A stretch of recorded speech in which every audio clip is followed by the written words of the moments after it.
Bonjour tout le monde, ici c'est Thierry. Je suis ravie d'être avec vous en ce jour du 7 novembre.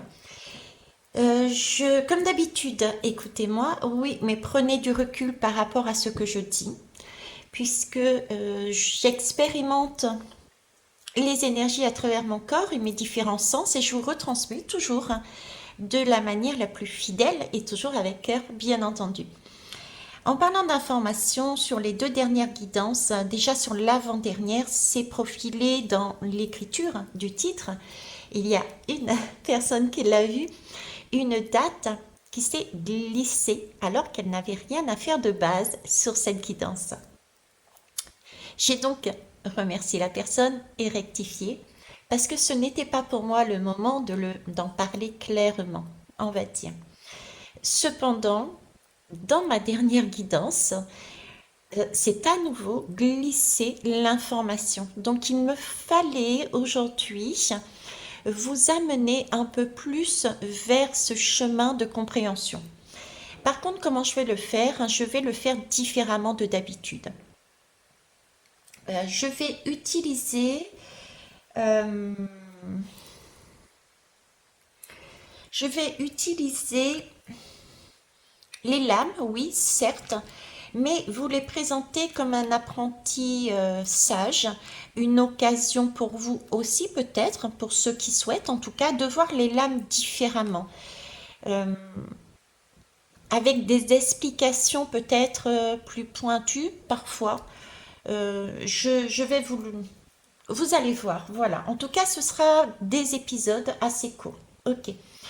Donc, lors de ma dernière guidance, au lieu de dire le 13, la mort, qui correspondait à la lune, là, le 13 novembre, donc, je vous présente tout de suite les deux très belles lames du 13. Le 13, c'est un décès, on change de cap.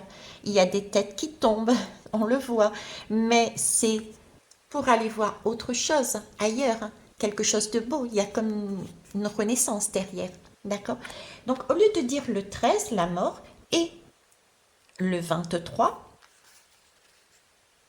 qui dans ce tarot-là correspond à l'ascensionné, c'est une très belle lame. Vous êtes d'accord avec moi? C'est un jour très important, ce 23 novembre. Eh bien, on va dire que ma langue a fourché et j'ai annoncé le 18 et le 28. Non, c'était pas les numéros du loto, quoique on sait jamais, hein. Mais euh, déjà, le premier message que j'ai à dire, c'est qu'à partir du 13, je pense, jusqu'au 28, il faut prendre cette date, ces dates comme plus comme une période où tout peut se produire. On peut éventuellement le lire comme étant aussi une période divisée en trois actes. Il y a une partie préparation, fusion, gestation. Pour moi, on y est déjà, on y a été et on y est là avec cette nouvelle lune en 13, d'accord? Et le 23, ben, la surprise, et ensuite il y a l'après. Effectivement, oui, dans cette période, un ou des événements peuvent se produire pour vous transformer pour du long terme. Notre façon d'être à titre individuel, sociétal et mondial.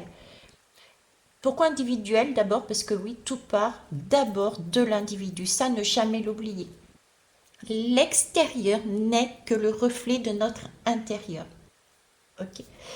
Je vais donc ici vous proposer une façon de voir les messages à travers des lames qui, j'espère, pourra vous guider d'abord à titre individuel.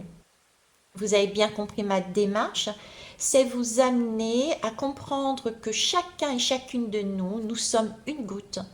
Et une goutte plus une goutte crée la vague.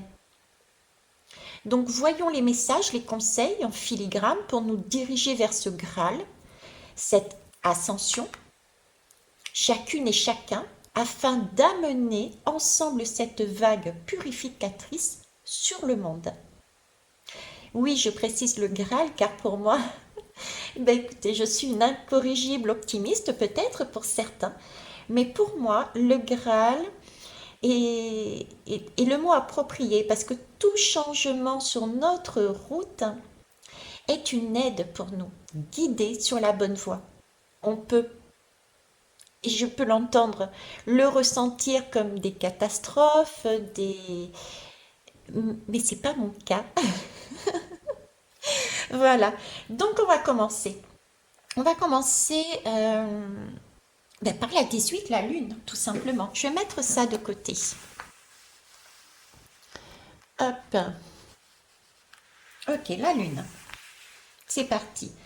Je vais vous présenter différentes lunes. Bon, je vais toutes les mettre, hein, tout simplement. Voilà. Et voilà. On va décaler. Non plus. Très bien, Victory. Allez, on redécale tout par ici. On va y arriver, hein. Ça y est, c'est bon. Ouais, c'est bon. Allez, c'est parti. Donc, on va parler de la lune, Madame la Lune. C'est une très belle lame, cette lune. La lune, elle nous parle de quoi? Eh bien, écoutez, vous allez peut-être rigoler, mais en tout cas, moi, j'étais morte de rire. Parce que, en plus, c'est véridique, c'est le cas. La lune nous parle de tantrisme, nous parle d'amour inconditionnel et de la fonction maternelle. Vous pouvez mettre dans l'ordre que vous voulez, ça reviendra au même. La lune, figurez-vous que le chakra de la lune a la forme d'un collier de 9 diamants. Si vous les comptez, vous aurez 9 diamants. Logiquement, ces diamants sont de couleur rose, d'accord? Et qui, pour information, pour ceux et celles qui souhaitent le savoir, ce chakra se situe au-dessus du sourcil gauche, dans l'hémisphère gauche, oui, dans l'hémisphère gauche du cerveau. La lune, elle représente quoi en fait? La lune, elle représente le feu de la fidélité amoureuse. Euh, c'est le stade de la purification, du romantisme transcendant et de la poésie amoureuse. C'est un archétype, c'est l'archétype de la mère, mais c'est l'archétype de toute la féminité, hein. C'est la douceur, c'est l'eau, d'accord? Elle représente la lune, une prédisposition à l'amour idéal. C'est le vagin, le ventre maternel. C'est pour ça qu'on l'associe aussi avec le tantrisme. Ici, les deux partenaires font l'introspection l'un de l'autre pour s'aider à évoluer à travers le contenu de leurs rêves. Vous aurez bien compris que la lune, c'est le monde du subconscient, celui qui est lié à la mère, à la femme. On sait que l'utérus est une zone aussi d'eau mouvante. C'est également le lieu d'origine de la création, de la naissance, un lieu où l'on prend son temps également. Après tout, l'enfant ensuite y restera pendant 9 mois. Donc il y a là déjà pour moi des énergies qui sont faites et qui sont en train d'être faites. Ok. Pas d'inquiétude, c'est uniquement la chatte qui monte sur le chauffage et avec ses griffes qui fait du bruit, hein. Ok. Donc vous voyez que avec ses griffes qui fait du bruit, ça me fait penser au crabe qui commence à sortir là. Donc il y a bien, on est bien dans une fin de période et il va y avoir peut-être ce trait justement quelque chose de nouveau. D'accord? Il y a quelque chose qui sort, le crabe sort. Ok.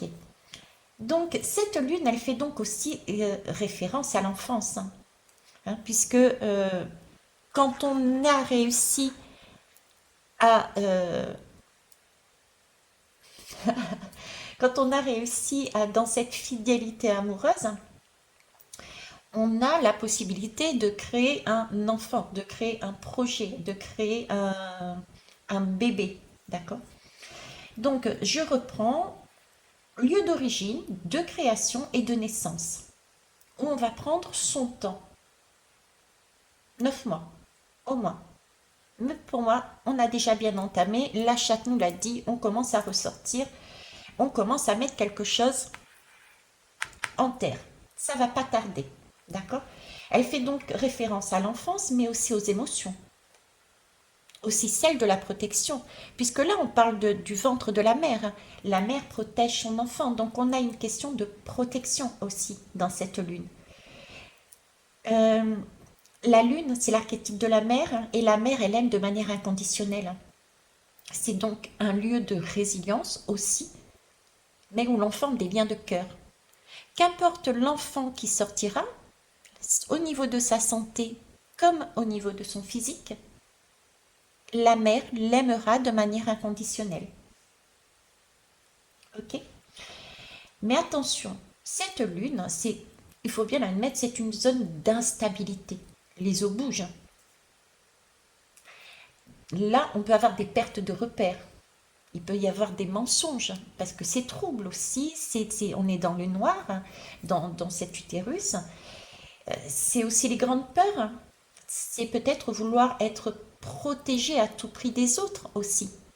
Cette lune nous parle de ça. On peut donc à la lecture de cette lune, si on se donne la peine d'y aller, de la visiter, de la comprendre, eh ben on peut se comprendre. Et c'est vers là qu'on nous propose d'aller. On nous propose d'aller dans nos eaux profondes, afin d'aller inspecter, afin d'introspecter et se mettre en accord. Ce que je fais avec ce que je suis. C'est une introspection sur l'aspect imaginaire ou illusoire de notre vie. D'aller voir notre couple intérieur, qui est l'essence même de notre couple extérieur. Rappelez-vous, ça part de soi. Si nous sommes en accord à l'intérieur de nous, à l'extérieur, il y aura des accords entre partenaires, quels que soient les partenaires. Ça peut être un pays avec un autre pays, une personne avec une autre personne. D'accord? Mais attention, il faut tenir compte que la profondeur est sensible. Il y a besoin de temps, c'est la féminité. Le masculin, lui, il est à l'extérieur. Il a plutôt tendance à brûler le temps.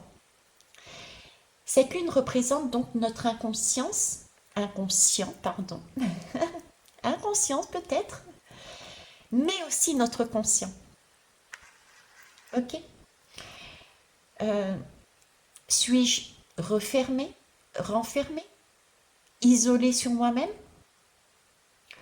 Et ou ouverte à l'amour, véritable et confiante? Quelles sont les protections qu'il me faut délaisser? N'oublions pas qu'un enfant, une création sera élaborée ici dans cette lune. C'est en passe d'élaboration, je dirais. À un moment donné, nous allons sortir de ces eaux pour aller déposer l'œuf en terre. Nous allons déposer les graines en terre, l'eau et la terre. C'est pour ça que je vous disais que nous avions là déjà fait, pour moi, le plus gros du travail sur cette période. D'accord? Et que nous allions le 13 passer un cap pour arriver sur l'autre côté. Mais il était bon de rappeler à quoi servait cette lune. J'espère en tout cas que ça vous aura apporté un autre éclairage, une autre façon de voir cette lune. Quel est le travail qui nous est demandé dessus? L'importance d'être en accord avec soi-même, en allant revisiter tout ce qui est un lien avec votre enfance, avec votre mère, avec le couple, maman, papa, éventuellement, qui vous aurait amené une façon de voir les choses, soit dans un amour véritable, inconditionnel, avec une confiance parce que s'étant senti protégé, ou au contraire, totalement l'inverse. Et là, il va falloir travailler sur ses énergies pour pouvoir avancer sur son propre chemin, sur sa propre ouverture, rappelez-vous, de cœur, de façon à former un couple à l'intérieur de soi, mais aussi ensuite de pouvoir créer ces fameux partenariats qui peuvent être de tout ordre, professionnels, amicaux, familiaux, mondiaux, de pays à pays, etc. Voilà ce que je pouvais vous dire sur Madame la Lune. Alors, cette lune, le 18, je vais tout de même vous la décomposer pour avoir un peu plus précisément comment arriver à ce travail. Qu'est-ce qui nous est demandé à l'intérieur plus précisément de cette lune? Parce que le 18, mine de rien, on peut mettre le 10 plus le 8 qui nous forme le 18. Donc, prochain épisode, on ira voir un peu plus en profondeur qu'est-ce qu'il y a à l'intérieur plus précisément de cette lune. En attendant, je vous embrasse, je vous love et je vous kiss. Au revoir.